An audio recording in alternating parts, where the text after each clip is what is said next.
Bonjour et bienvenue sur mon canal YouTube. J'espère que vous allez bien. Je suis très heureuse de vous retrouver aujourd'hui pour cette nouvelle vidéo où je vais aborder le miel. Moi, c'est Valérie Battaglia, thérapeute, formatrice et autrice.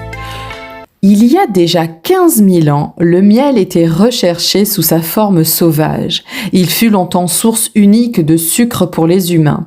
Il a commencé à être récolté dans des ruches en argile par les Égyptiens. Les Grecs et les Romains l'appréciaient beaucoup.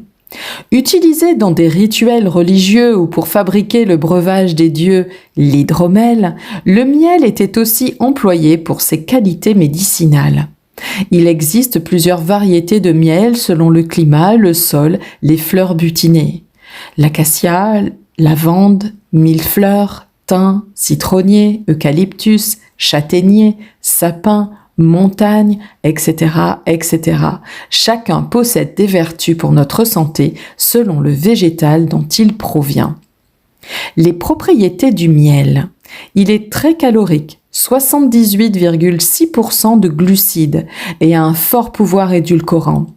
Le miel contient aussi plusieurs vitamines essentielles, notamment les vitamines du groupe B, telles que B1, B2, B3, B5, B6 et de la vitamine C.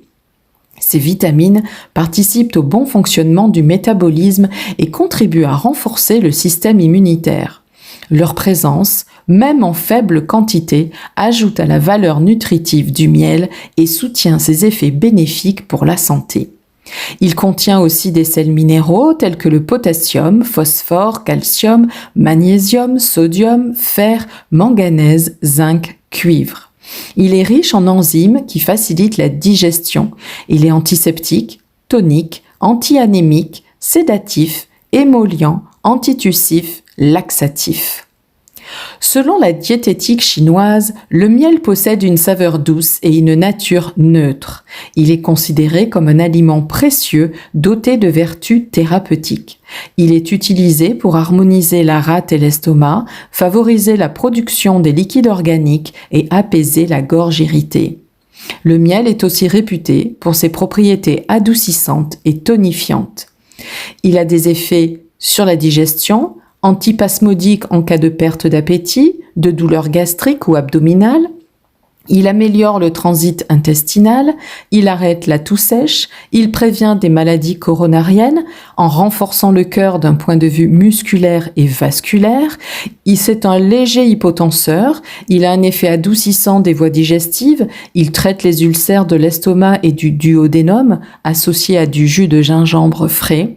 Il aide à la cicatrisation de notre peau en application externe, brûlures, plaies, ulcères variqueux et fissures anales, antiseptique et cicatrisant. Vigilance. Le miel est à éviter de consommer en cas de rhinite chronique, de bronchite chronique, de troubles digestifs tels que distension abdominale, diarrhée, selle molle, vomissement, de troubles cutanés tels que eczéma suintant et chronique, et avec certains aliments tels que la laitue, l'oignon, ciboule, ail. Les personnes atteintes de diabète, par son effet hyperglycémiant, le miel d'acacia est davantage indiqué car moins riche en sucre rapide. Voilà pour le miel. Je vous remercie d'avoir écouté cette vidéo. Si elle vous a plu, je vous invite à mettre un j'aime, à vous abonner au canal si cela n'est pas déjà fait et à activer la cloche pour être averti des prochaines publications. Vous pouvez laisser un commentaire, partager vos impressions ou poser vos questions. Je me ferai un plaisir d'y répondre. Vous retrouvez aussi tous les liens utiles en description. À très bientôt pour une nouvelle vidéo et surtout, prenez soin de vous.